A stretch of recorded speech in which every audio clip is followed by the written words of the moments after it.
ఏంటి సంగతులు? యుఎస్ వచ్చేసాము. ఈరోజే ఫస్ట్ డే.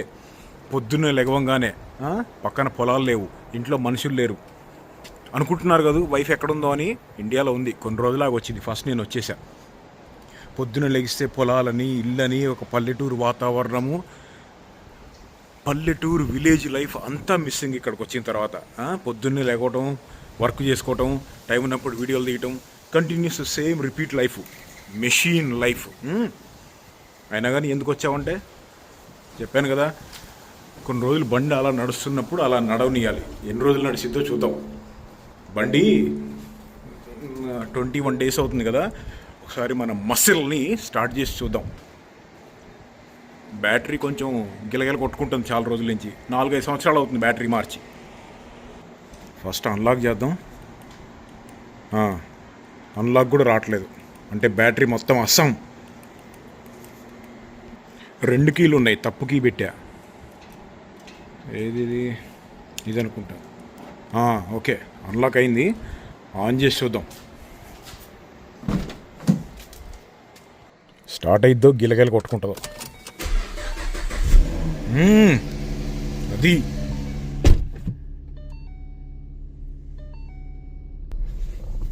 ఓకే, బ్రైట్నెస్ పెంచుదాం. Okay, all good, all good. బండి చాలా రోజుల తర్వాత స్టార్ట్ చేసిన తర్వాత ఎప్పుడైనా ఇమీడియట్గా టర్న్ ఆఫ్ చేయకూడదు. బ్యాటరీ ఏమన్నా ఉంటే మొత్తం పోయిద్ది. అందుకని ఏం చేయాలంటే కాసేపు డ్రైవ్ చేయాలి.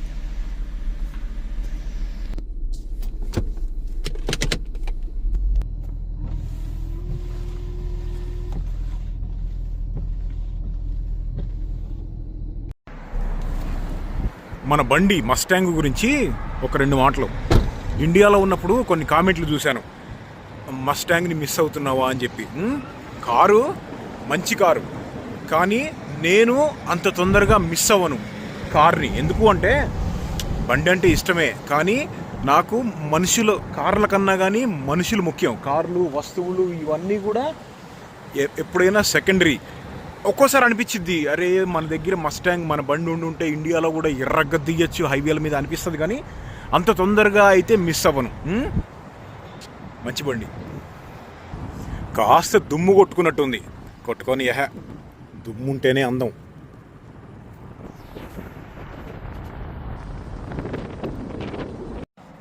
యుఎస్లో లోన్లీనెస్ ఎక్కువ, సైలెన్స్ ఎక్కువ.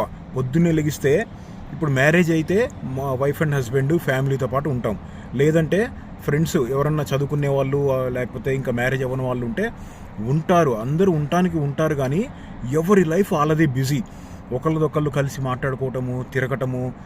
ఇప్పుడు మన ఊళ్ళో పొద్దున్నే లేవగానే మన ఇంటికి 10 మంది వస్తారు, ఒక్కొక్కళ్ళు ఒక్క మాట చెప్తూ ఉంటారు. వాళ్ళందరితో మాట్లాడటం వలన స్ట్రెస్ అనేది రిలీఫ్ అవుతూ ఉంటుంది ఇండియాలో. యూఎస్లో అలా కాదు. ఎంతసేపటికి అదే గోడలు, అదే ఇల్లు, అదే మనుషులు, కొత్తగా ఏమీ కనపడదు. దానికి తోడు వర్క్ ప్రెషర్ కూడా కొంచెం ఎక్కువ ఉంటుంది అనమాట. ఇప్పుడు నేనంటే ఎటు పడితే అటు తిరుగుతూ ఉంటాను కాబట్టి కొంచెమన్నా రిలాక్స్ అవుతూ ఉంటా.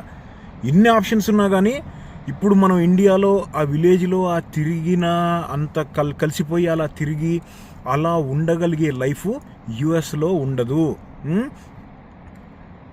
యుఎస్లో డబ్బులు ఉంటాయి, ఇంకా ఏమి ఉండదు. అది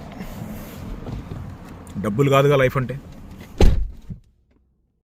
ఇండియా నుంచి వచ్చేటప్పుడు చెక్కలు, చక్రాలు, సకినాలు, అరిసెలు ఇటువంటి సామాన్లు చాలా తెచ్చుకున్నాం ఇంట్లో తినడానికి. ఇవన్నీ అడిగారు. హోమ్ మేడ్ స్నాక్స్ తెచ్చుకుంటాను, నిన్న చెప్పాను కదా వీడియోలో. అయితే ఆ గింజలు మాత్రం తేకూడదు. అంటే ఆవాలు, జీలకర్ర, ధనియాలు ఇవన్నీ గింజల కిందకు వస్తాయి అన్నమాట. గింజల్ని ఇక్కడికి తీసుకొస్తే అవి గనక బయట పారేస్తే మళ్ళీ మొలుస్తాయి కదా. అలా మొలవటం మూలాన అవి నేటివ్ ప్లాంట్స్ కాదు. నేటివ్ ప్లాంట్ అంటే స్వతహాగా ఈ దేశంలో ఆ చెట్లు పెరగవన్నమాట. అలాంటివి తీసుకొచ్చి ఇక్కడ వేస్తే అవి ఇన్వేజివ్ స్పీసీస్ అవుతాయేమోనని రిస్ట్రిక్షన్స్ ఉంటాయి. ఇన్వేజివ్ స్పీసీస్ అంటే ఈ దేశం చెట్లు, ఈ దేశం జంతువులు కాదు కాబట్టి కొత్తగా అవి వస్తే అవి మొదలు పెడితే ఇక్కడ ఉన్న వేరే చెట్లని అవి చంపేస్తాయేమోనని భయం అనమాట. ఇప్పుడు యుఎస్లో ఫ్లోరిడా రాష్ట్రంలో ఒక పాము ఉంటుంది. ఆ పాము గడి పేరు బర్మీస్ పైథాన్. 1970 1960 ఆ టైంలో ఒక పాముని ఎవరో పొరపాటుని తీసుకొచ్చి ఇక్కడ వదిలేస్తే ఈరోజు ఫ్లోరిడాలో ఉన్న అన్ని పాములు చంపేస్తుంది అది. అంటే పెరిగిపోయి లక్షలు కోట్ల పాములు అయిపోయినాయి. ఎందుకు అంటే ఇన్వేజివ్. ఇది కూడా అంతే, పొరపాటున వేరే గింజలు తీసుకొస్తే అవి పెరిగి ఇక్కడున్న నేటివ్ ప్లాంట్స్, ఇక్కడ ఉండే వేరే మొక్కల్ని పెరగనివ్వకుండా ఇవి పెరిగిపోతాయేమోనని రూల్స్ అండ్ రెగ్యులేషన్స్ అనమాట. అందుకని అలా పెడతారు. మన దేశానికి కూడా ఉన్నాయి అటువంటి రూల్స్. మన దేశం వచ్చేటప్పుడు కూడా సీడ్స్ అటువంటి కొన్ని తేకూడదు, నార్మల్ అదంతా. అరిస ఒక్క 30 సెకండ్లు మైక్రోవేవ్లో పెట్టి తింటే ఉంటుంది టేస్టు.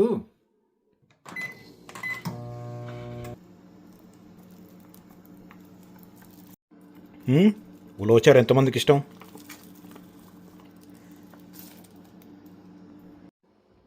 చికెను మటను తినకుండా ఉలవచారు తింటున్నాడు ఏంది అనుకుంటున్నారు కదా. ఇప్పుడే కదా వచ్చింది, తిందాం.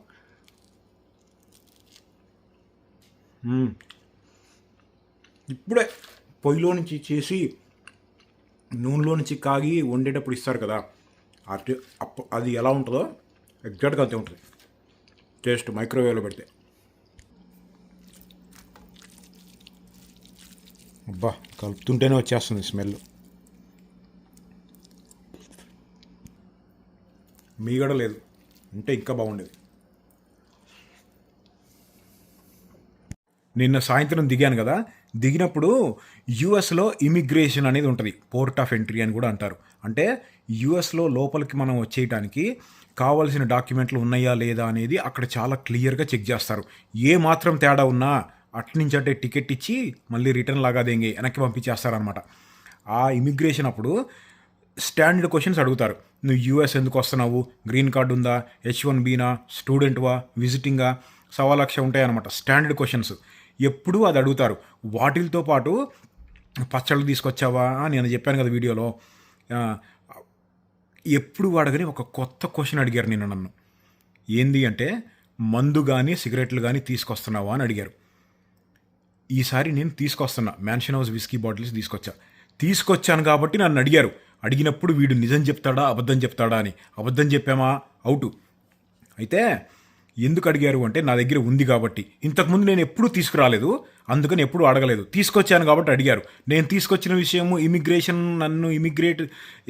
నన్ను ఇంటర్వ్యూ చేసిన ఆఫీసర్కి ఎలా తెలుసు అంటే, ఎప్పుడైతే మనం ఫ్లైట్లో నుంచి ఆఫ్ బోర్డ్ అయ్యి ఇమిగ్రేషన్ దగ్గరికి వెళ్తామో, ఈలోపు ఫ్లైట్లో ఉన్న బ్యాగులన్నీ ఆఫ్లోడ్ అవుతాయి కదా. ఆఫ్లోడ్ అయిపోయి ఆ ఫ్లైట్లో నుంచి వచ్చిన బ్యాగులన్నీ ఒక స్కానర్ నుంచి వెళ్తాయి, సెక్యూరిటీ స్కానర్లో నుంచి. ఆ స్కానర్స్ ఏం చేస్తాయి అంటే, ఆ బ్యాగుల్ని ఫోటోలు తీసి ఎక్స్రే టైప్ ఉంటుంది, లోపల ఏముందనేది ఆ పిక్చర్స్ ఇన్ఫర్మేషను ఇమిగ్రేషన్ ఆఫీసర్ దగ్గరికి వెళ్ళంగానే, మనం పాస్పోర్ట్ ఇస్తాం కదా, మనం పాస్పోర్ట్ ఇవ్వంగానే ఆ బ్యాగుల్లో ఏముందనేది అక్కడ ఒక క్లియర్ పిక్చర్ వచ్చింది వాళ్ళకి. ఆ విషయం నాకు నిన్న తెలిసింది, ఇన్ని రోజులు తెలవదు. ఎలా తెలుసు అంటే, విస్కీ బాటిల్ తీసుకొచ్చాను కాబట్టి ఆమెకి కనపడుతుంది కాబట్టి ఆఫీసర్కి అడిగిందనమాట. ఇంకోటి ఏంటంటే, ఎప్పుడైనా సరే యుఎస్ వచ్చేటప్పుడు ఏమడుగుతారంటే, ఒక్కొక్కసారి నీ బ్యాగులు నువ్వే సర్దుకున్నావా, ఎవరన్నా హెల్ప్ చేశారా అని అడుగుతారు. ఏదైనా ఇప్పుడు ఇంట్లో ఉన్నప్పుడు మన ఇంట్లో వాళ్ళు సర్దుతారు. మన బ్యాగుల్లో ఏముందనేది మనకి క్లియర్గా పిక్చర్ ఉండాలి, తెలిసి ఉండాలి. మనం ఏం చెప్పాలి అంటే, నా బ్యాగులు నేనే సర్దుకున్నానని చెప్పాలన్నమాట. చాలా ఇంపార్టెంట్. 5 G-Shock వాచ్లు గివ్ అవే ఇస్తున్నానని చెప్పాను కదా. అయితే 5గురిలో నాకు రెస్పాండ్ అయింది 3, మిగతా 2 నాకు రెస్పాండ్ కూడా కాలేదు. ఆ 3లో ఒక అతను వంశీ బాసిక హైదరాబాద్లో నా దగ్గరికి వచ్చి తీసుకొని వెళ్ళాడు ఒక వాచ్. రెండో విన్నరు ఎనానిమస్ UPS గైడ్, అతనికి కూడా నేను మెసేజ్ చేశాను హైదరాబాద్లో ఉన్నప్పుడు వచ్చి తీసుకో అని చెప్పి. నేను ఊళ్ళో లేని ఎగ్జామ్స్ ఉన్నాయి కుదరదు అన్నాడు. అయితే ఆ వాచ్ని మా అన్న దగ్గర పెట్టా చిక్కడపల్లిలో. ఇప్పుడు ఆయన్ని నేను ఆ ఎనానిమస్ UPS గైడ్ అనే అతనికి మెసేజ్ చేస్తా, పలానా ఇక్కడ మా అన్న దగ్గరికి వెళ్ళి తీసుకో అని చెప్పి. హైదరాబాద్లో తీసుకుంటాడు త్వరలో. అది 2. మూడో విన్నరు వాట్ ఇఫ్ వి వన్ అనే అతను తిరుపతిలో ఉన్నాడు. మా అన్న దగ్గరే పెట్టే వాచ్, రేపు ఎల్లుండో షిప్ చేయించి వాట్ ఇఫ్ వి వన్ అనే పర్సన్కి కూడా నేను ఆల్రెడీ షిప్పింగ్ అడ్రస్ అన్నీ తీసుకున్నాను, షిప్ చేసేస్తాను. మా అన్న షిప్ చేసేస్తాడు చిక్కడపల్లి నుంచి. 3 2 రెస్పాండ్ కాలేదన్నా కదా, ఆ రెస్పాండ్ కాకుండా ఉన్న వాళ్ళ ఆ 2 వాచ్లు మిగిలినట్టే కదా. ఆ 2 ఏం చేశానంటే, మిగతాయి చైతన్య అనే మన సబ్స్క్రైబర్ ఒక అతను విజయనగరం నుంచి మన అడ్రస్ కనుక్కొని మన ఇంటి దాకా వచ్చాడు. నేను వచ్చిన మరుసటి రోజే అతనికి ర్యాండమ్గా ఇచ్చేసాను అనమాట. అది 4వ వాచ్. 5వ వాచ్ హైదరాబాద్ నిజామాబాద్లో నన్ను కలవటానికి వచ్చిన ప్రవీణ్ అనే సబ్స్క్రైబర్కి ఒక అతనికి ఇచ్చా. అది 5 వాచ్లు. మొన్న ఇండియా నుంచి యూఎస్ వచ్చినప్పుడు పెట్టిన ట్రావెల్ వీడియోకి నాకు వచ్చిన కామెంట్స్లో ఒకటి కామన్గా వచ్చిన కామెంట్ ఏంటంటే, పండగ దాకా ఉండకుండా ఎందుకు వెళ్ళిపోయావు అని. నేను ట్రై చేశా, కానీ మనం జాబ్ చేసుకుంటూ ఉంటాం కదా, వెకేషను కుదరలేదు. పండగ అంటే ఇష్టమే, కానీ వీలు కాలేదు. ఇంకోటి ఏంటంటే, తాగేసిన వాటర్ బాటిల్స్ని రీసైకిల్ చేస్తాం కదా. పోయిన సంవత్సరం నేను రీసైకిల్ చేసినప్పుడు ఒక్క సిల్వర్ కాయిన్ వచ్చింది. ఒక్క సిల్వర్ కాయిన్, ఒక్కొక్క కాయిన్ పోయిన సంవత్సరం 31 గ్రాములు $30, అంటే 2700. ఇప్పుడు మళ్ళీ రీసైకిల్ చేయబోతున్నా, ఈ వారమో వచ్చే వారం టైం ఉన్నప్పుడు. ఇప్పుడు ఒక్కొక్క కాయిన్ $90 అయింది. 3 times 4 times పెరిగిపోయింది ఒక్కొక్క కాయిన్ సిల్వర్ రేటు. బాగా నిండుతున్నాయి. నిండండి బాగా. దీన్ని 50 BMG మెషిన్ గన్ బుల్లెట్ అంటారు. 50 BMG రౌండ్. దీన్ని మెషిన్ గన్స్లో వాడతారు. స్నైపింగ్, మార్క్స్మెన్, స్నైపర్ రైఫిల్స్లో కూడా వాడతారనమాట. దీని రేంజు 7 కిలోమీటర్లకి పైగానే ఉంటుంది. 7 కిలోమీటర్లు. కానీ మనం అనుకున్న టార్గెట్ దగ్గరికి మంచి ప్రాక్టీస్ చేసి మనం అనుకున్న దగ్గరికి బాగా ప్రాక్టీస్ చేస్తే 2 కిలోమీటర్ల వరకు ఎఫెక్టివ్గా పంపించచ్చు. తర్వాత మనం అనుకున్న దగ్గరికి వెళ్ళదు, ఎటు పడితే అటు టార్గెట్ మిస్ అవుతూ ఉంటుంది అనమాట. Extremely deadly. కారు ఇంజన్లో ఇటు పక్క కొడితే ఇంజన్ పగలగొట్టి అవతలకి వెళ్తుంది అనమాట. Extremely deadly bullet.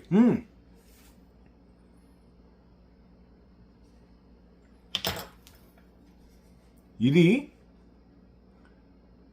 AR-15 అని గన్ ఉంటుంది కదా, AR-15, AK-47 లాంటిదే, కానీ అది కాదు. AK-47 ఏమో రష్యన్స్ది. AR-15 అంటే అమెరికా వాళ్ళది. ఆర్మా లైట్ 15 అంటారు. AR-15, ER-15 బుల్లెట్ ఇది. దీనికి ఎంత తేడా ఉంటుందో చూడండి. చూసారా? ఇంకోటి ఏంటంటే, బుల్లెట్ సినిమాల్లో చూపించినట్టు ఇక్కడ కొడితే ఈ బుల్లెట్ అంతా వెళ్ళదు. కేవలం ఈ ముందు ఉంది చూసారా, ముందు పార్టు, ఇదిగో ఆ ముందుది మాత్రమే వెళ్తుంది. దాన్ని ప్రొజెక్టైల్ అంటారు. ఎప్పుడైతే గన్ తోటి ఇదిగో గన్నుని పేల్చినప్పుడు గన్ లోపల ఫైరింగ్ పిన్ అని ఒకటి ఉంటుంది. ఫైరింగ్ పిన్ ట్రిగ్గర్ కొట్టంగానే ఫైరింగ్ పిన్ వచ్చి, ఫైరింగ్ పిన్ను ఇదిగో ఇక్కడ రౌండ్ కనపడుతుందా, దాన్ని ప్రైమర్ అంటారు. ఆ ప్రైమర్ని కొట్టిద్ది. ప్రైమర్ని కొట్టంగానే లోపల గన్ పౌడర్ ఇగ్నైట్ అయింది, మండిద్ది. మండినప్పుడు గ్యాస్ వచ్చింది. ఆ గ్యాస్ ఈ ముందు ఉన్న ఈ ప్రొజెక్టైల్ని బయటికి పంపించేసిద్ది అనమాట. పంపించేదాన్ని బుల్లెట్ అంటాం. గన్ పౌడర్ ఎలా ఉంటుంది లోపల చూపిస్తా.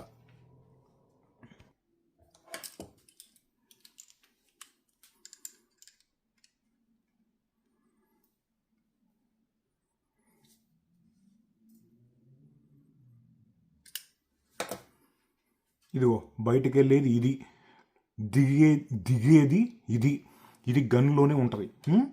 దీన్ని షెల్ అంటారు. దీన్ని ప్రొజెక్టైల్ అంటారు. దీని షేపు మ్యాటర్స్. ఫ్రంట్ ఎలా ఉంది, బ్యాక్ చూసారా, బ్యాక్ మ్యాటర్ ఎలా ఉంది, దీని లోపల ఏం వాడతారు అనేది కూడా మ్యాటర్. సరే, ఇదిగో గన్ పౌడరు ఇలా ఉంటుంది, కనపడుతుందా?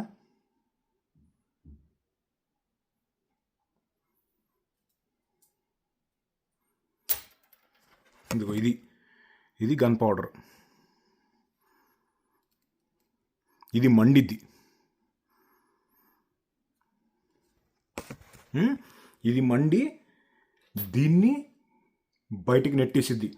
గన్ కాల్చినప్పుడు సౌండ్ వచ్చింది కదా, ఒకటేసారి ఇదంతా బర్న్ అయిపోయి దీన్ని నెట్టేయటం మూలాన వచ్చే సౌండ్ అనమాట.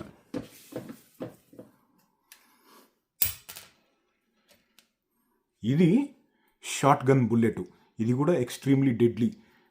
మర్చిపోయా చెప్పటం, ఈ AR-15 లేకపోతే AK-47 బుల్లెట్ 3 కిలోమీటర్ల వరకు వెళ్ళిద్ది. కానీ ఎఫెక్టివ్ రేంజ్ 400 నుంచి 500 మీటర్లు, అంటే 1/2 కిలోమీటర్ వరకు ఎఫెక్టివ్గా వెళ్తుంది అనమాట. అంటే మనం అనుకున్న దగ్గరికి వెళ్తుంది, తర్వాత దూరం పక్కకి వెళ్ళిపోతుంది, టార్గెట్లోకి వెళ్ళదు. అది ఇదేమో షార్ట్ గన్స్. షార్ట్ గన్స్ని ఎక్కువ వాడతారంటే క్లోజ్ కాంబాట్, అంటే చిన్న చిన్న రూమ్స్లలో లేకపోతే దగ్గరగా యుద్ధాలు చేయాల్సి వచ్చినప్పుడు షార్ట్ గన్స్ వాడతారు. Extremely powerful. ఇవి ఎక్కువ దూరం వెళ్ళవు, దగ్గరలోనే ఉంటాయి. కానీ బుల్లెట్ చూడు ఎంత ఉందో, చూపిస్తాను నాకు.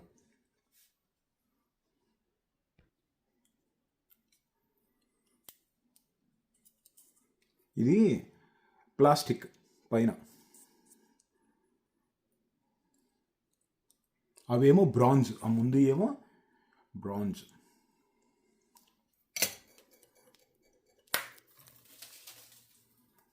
ఇదిగో పగిలిందా, బుల్లెట్ తీసేసామా, ఇదిగో ఇదంతా గన్ పౌడర్.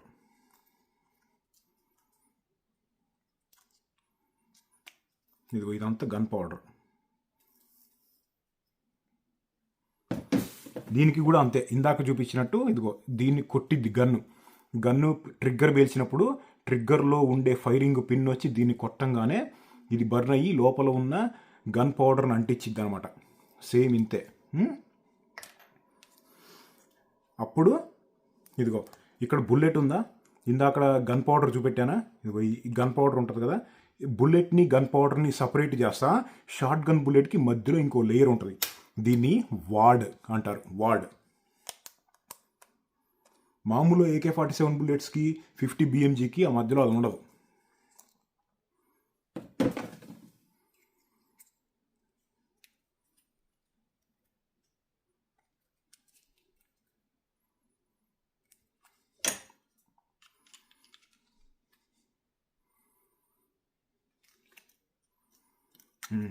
ఇదిగో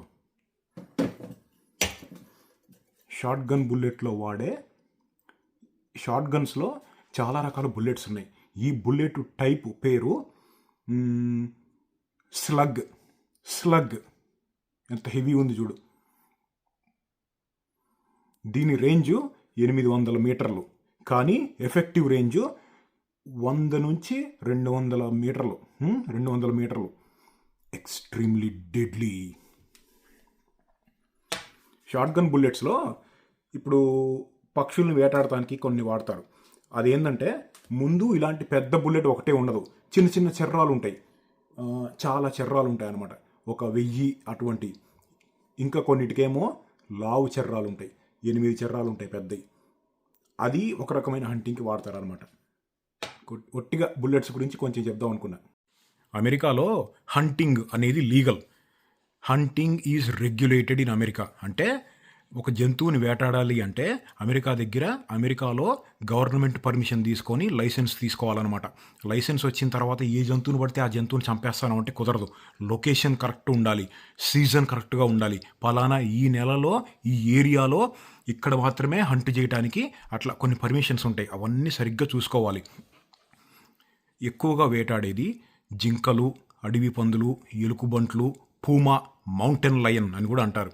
మౌంటైన్ లయన్ అంటే దానికి 2 పేర్లు ఉన్నాయి, పూమా, మౌంటైన్ లయన్. పులికి సింహానికి మధ్యలో ఒక యానిమల్ ఉంటే ఎలా ఉంటుందో ఎగ్జాక్ట్గా అంతే ఉంటుంది అది. మీరు ఎప్పుడూ ఆ యానిమల్ గురించి తెలవకపోతే ఒకసారి గూగుల్లో కొట్టండి, మౌంటైన్ లయన్. అవి ఇండియాలో లేవు, US, కెనడా ఈ దేశాల్లో ఉంటాయి అన్నమాట. హంటింగ్ లైసెన్స్ వచ్చింది కదా, నేను కనపడిన జింకలన్నింటినీ చంపేస్తా ఈరోజు వెళ్ళి అంటే కుదరదు. దాన్ని బ్యాగ్ లిమిట్ అంటారు. బ్యాగ్ లిమిట్ అంటే పలానా ఈ మనిషి ఇన్ని రోజుల్లో ఒక్క జింకని మాత్రమే చంపాలి అని రూల్స్ ఉంటాయి. ఆ రూల్స్ అతిక్రమించారా తీసుకెళ్ళి బొక్కలో పెట్టేస్తారు. చాలా హైలీ రెగ్యులేటెడ్, పొరపాటును కూడా తప్పు చేయకూడదు. ఎలుకబంట్లు 6 నెలలకి ఒక మనిషి ఒక ఎలుకబంటి కన్నా ఎక్కువ చంపకూడదు. ఎగ్జాక్ట్గా కాదు, ఇలా లెక్కలు ఉంటాయి అన్నమాట. పక్షుల్ని వేటాడుతూ ఉంటారు. కొన్ని దేశాల్లో లీగలు హంటింగ్, వేటాడటం, కొన్ని దేశాల్లో ఇల్లీగలు. ఎందుకు కొన్ని దేశాల్లో అంటే ఆ దేశాల్లో ఉండే జంతువులు కొన్ని చోట్ల ఎక్కువ ఉంటాయి, కొన్ని చోట్ల తక్కువ ఉంటాయి. అమెరికాలో జంతువులు ముఖ్యంగా జింకలు చాలా ఎక్కువ. వాటి పాపులేషన్ని కంట్రోల్ చేయడానికి హంటింగ్ అనేది పర్మిట్ ఉంది అమెరికాలో. ఆ హంటింగ్ మూలాన జంతువుల పాపులేషన్ని కంట్రోల్ చేస్తున్నారు. అలానే వాళ్ళు తింటారు కదా హంట్ చేసిన తర్వాత, అదనమాట. అందుకని మన ఇండియాలో హంటింగ్ అనేది హంటింగ్ చేయడానికి వీల్లేదు.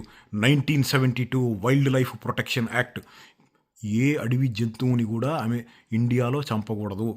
ఇండియాలో చాలా స్ట్రిక్ట్. యుఎస్లో రూల్స్ ఇలా ఉంటాయని చెప్పి చెప్తున్నా అనమాట.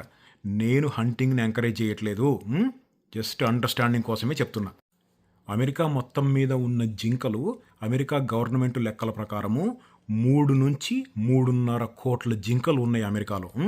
అందుకనే హంటింగ్ అనేది లీగల్గా చేయొచ్చు అనమాట, పర్మిషన్ తీసుకొని. ఇండియా విషయానికి వస్తే ఎన్ని జింకలు ఉన్నాయి అనేది అంచనా లేదు. నేను ట్రై చేశాను కనుక్కుందామని, కానీ నాకైతే ఇన్ఫర్మేషన్ దొరకలేదు.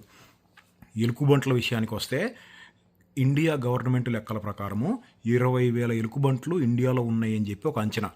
అమెరికాలో 4 నుంచి 5 లక్షల ఎలుగుబంట్లు ఉన్నాయి. అందుకనే ఎలుగుబంట్లను కూడా హంట్ చేయడానికి పర్మిషన్ ఉంది. ఇంకా ఏంటంటే మన ఇండియాలో చాలా జంతువులు ఉండేవి. ఒట్టి ఎలుగుబంట్లు జింకలనే కాదు, పులులు, సింహాలు. 1900 సంవత్సరంలో 40,000 పులులు ఉండేవి ఇండియాలో. 40,000 పులులు 1973లో లెక్క పెడితే 1,500 పులులు ఉన్నాయి. మిగతా అన్నీ ఏమైనాయి? ఇంకా పెరగాలి కదా. అవి బ్రిటిష్ వాళ్ళు చాలా పులుల్ని చంపేశారు. ఎందుకు? ఇప్పుడు వేటాడటంలో 2 రకాలు ఉంటాయి. ఒకటి తినటానికి, చంపిన జంతువుని తినటానికి వేటాడటం ఒకటి. రెండవది స్పోర్ట్ కోసం, అంటే సరదాగా చంపటం అనమాట. బ్రిటిష్ వాళ్ళు ట్రోఫీ అని, స్పోర్ట్ అని చాలా పులుల్ని చంపేశారు. ఆ రోజుల్లో ఏమనమంటావు, ఆ రోజుల్లో మరి రూల్స్ ఎట్లా ఉన్నాయో వాళ్ళు ఏది చెప్తే అది నడిచిపోయింది. అందుకని గవర్నమెంట్ చట్టం చేసి, మొన్న మనం తడోబా టైగర్ రిజర్వ్కి వెళ్ళాం కదా, మొత్తం నట్లు బోల్ట్లు బిగిచ్చేసి 1973లో ప్రాజెక్టు టైగర్ అని చెప్పి టైగర్ రిజర్వులు పెట్టి పులుల్ని కాపాడుకుంటా ఈరోజు 3,600 పులులు ఉన్నాయి ఇండియాలో. ఎక్కడ? జూ పార్కుల్లో, సఫారీల్లో కాదు, న్యాచురల్గా అడవుల్లో ఉండే పులులు అనమాట. మొన్న నేను ఇండియా వచ్చినప్పుడు అటు ఇటు తిరుగుతూ ఉన్నప్పుడు కొంతమంది నన్ను అడిగిన క్వశ్చన్ ఏంటంటే, అమెరికాలో పులులు, సింహాలు ఉన్నాయా అని చెప్పి. అమెరికాలో పులులు, సింహాలు లేవు. ఇక్కడ లేవు అనమాట. మొదటి నుంచి కూడా లేవు. ఇక్కడ ఉండే యానిమల్స్ వేరు. మొన్న హైదరాబాదు సబ్స్క్రైబర్స్ మీటప్లో ఒకతను ఒక క్వశ్చన్ అడిగాడు. నువ్వు బుల్లెట్ ప్రూఫ్ మైండ్ సెట్ గురించి మాట్లాడుతూ ఉంటావు కదా, అలా ఉండాలంటావు కదా, చెప్పేదంతా బాగానే ఉంది, కానీ మన మైండ్ని అలా మార్చటం ఎలా? ఎంత ట్రై చేసినా అవ్వట్లేదు అని చెప్పి ఒక క్వశ్చన్ అడిగాడు. దానికి ఆ క్వశ్చన్ చాలామందికి ఉంటుంది. దాని గురించి నేను ఎప్పుడూ ఎక్కడా మాట్లాడలేదు. ట్రై చేస్తున్నా చెప్పడానికి. ట్రై చేయండి, ఎందుకంటే నేను ఫాలో అవుతాను ఆ మెథడ్. ఏంది అంటే, ఒకటి గుర్తుపెట్టుకోండి, ఒక ఆలోచన అనేది ఒకటి స్టార్ట్ అయ్యి దాన్ని మనము ఆలోచించి దాన్ని పెద్దది చేస్తేనే పెద్దదైద్ది. ఫస్ట్ ఆలోచన అనేది చిన్నగా మైండ్లో స్టార్ట్ అవుతుంది కదా, స్టార్ట్ అయినప్పుడే దాన్ని తొక్కేయాలి.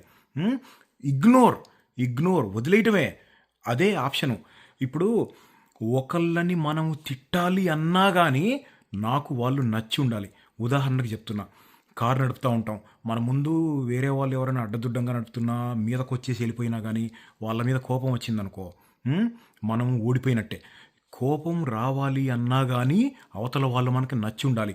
ఎప్పుడైతే మనకి నచ్చని వాళ్ళు, లేకపోతే ఎవరో మనల్ని ఎంతో దూరం నుంచి కూడా మనల్ని ఇంపాక్ట్ చేస్తున్నారు అంటే, మనకి కోపం వచ్చేటట్టు చేస్తున్నారు అంటే మనం ఓడిపోతున్నట్టే లెక్క. ఎందుకంటే అనవసరమైన విషయాలు మనం పట్టించుకుంటున్నాం కాబట్టి. గుర్తుపెట్టుకోండి, ఆలోచనని పెద్దది అవ్వనివ్వకూడదు, తొక్కి పారేయాలి దాన్ని అక్కడే, చిన్నగా ఉన్నప్పుడే. దాన్నే వదిలేయటం అంటారు. మళ్ళీ గుర్తుపెట్టుకోండి, ఒకళ్ళని తిట్టాలన్నా సరే వాళ్ళు మనకి నచ్చి ఉండాలి. లేకపోతే ఎవరో తోకలో ఈకగాళ్ళు దూరం నుంచి ఎవరో ఒక మాట మనల్ని అంటే మనము కోపం తెచ్చుకోవటమా? అంత లగ్జరీ కూడా ఇవ్వకూడదు అవతల వాళ్ళకి. అర్థమవుతుందా? అది బుల్లెట్ ప్రూఫ్ మైండ్ సెట్ అంటే. ఆ రోజు సబ్స్క్రైబరు ఆ క్వశ్చన్ అడిగిన రోజు ఇప్పుడు చెప్పిన ఆన్సరు నేను ఆ రోజు ఆయనకి చెప్పలేకపోయా. తర్వాత చెప్తానని చెప్పా. తర్వాత ఇంటికి వచ్చి ఆలోచించా, ఇదేంది, తను అడిగిన క్వశ్చన్ కరెక్టే కదా, బుల్లెట్ ప్రూఫ్ మైండ్ సెట్ ఉండమని చెప్తున్నాను కానీ ఎలా ఉండాలి అనే విషయం ఆలోచిస్తే నేను అసలు చిన్న చిన్న విషయాల్ని తొక్కి పాడేస్తున్నాను, నాకు తెలవకుండానే జరిగిపోతుంది అది. ఇంటికొచ్చి ఆలోచించిన తర్వాత అప్పుడు అర్థమైంది నాకు, ఓహో మనం చేసేది ఇది ఇది చెప్పాలని చెప్పి. నిప్పురవ్వ చిన్నగున్నప్పుడు నీళ్లు పోసేస్తే అయిపోయింది, లేకపోతే ఇల్లు కాలిపోయిద్ది, అడవులే కాలిపోతాయి, మనం కూడా కాలిపోతాం. అది ఇండియాలో పెట్టిన వీడియోస్కి వచ్చిన కామెంట్స్లో కొన్ని కామన్ కామెంట్స్, ఇంకా కొన్ని ఏంటంటే, ఇండియాలో పొలాలు అవి ఉన్నాయి, మీకు మంచి ఇల్లు ఉంది, నువ్వు చూస్తానికి విలేజ్ని ఎంజాయ్ చేసే మనిషికి మళ్ళీ కనపడుతున్నావు, అయినా కానీ అసలు అమెరికా ఎందుకు వెళ్ళావు అని చెప్పి అడిగారు. దానికి చదువు అయిపోయిన తర్వాత నాకు ఇండియాలో జాబ్ దొరకలేదు, చాలా ట్రై చేసాం. సరే అమెరికా వెళ్ళి ఏదైనా చేద్దామని చెప్పి అమెరికా వచ్చాం. వచ్చిన తర్వాత చదువుకున్న తర్వాత జాబ్ వచ్చి, అమెరికా రాగానే చదువు అయిపోగానే జాబ్ ఏం రాలేదు, ఇక్కడ అవ్వాల్సిన స్ట్రగుల్స్ ఇక్కడ ఉంటాయి. అంతా అయిన తర్వాత హైవే మీద బండి కాన్స్టెంట్ స్పీడ్ తోటి వెళ్తుంది కాబట్టి అలా కంటిన్యూస్గా పంపిస్తున్నా బ్రేక్ లేకుండా. అల్టిమేట్గా ఇండియా వచ్చేయాలనేది నా ఉద్దేశం. అందుకని అనమాట ఇంకా ఇక్కడే ఉన్నది. హైవే మీద వెళ్తుంది కదా, వెళ్ళనియండి కొన్ని రోజులు. ఇంకోటి ఏంటంటే, ఇది కామెడీ, బుల్లెట్ ఏందన్నా నీ పక్కన సైకిల్కి మళ్ళీ ఉంది అని చెప్పి చాలా కామెంట్లు పడ్డాయి. మరి మనం ఏమైనా చిన్నగా ఉన్నామా? పర్సనాలిటీ పెద్దది, టాటా సుమో పక్కన బుల్లెట్ చిన్నదేగా.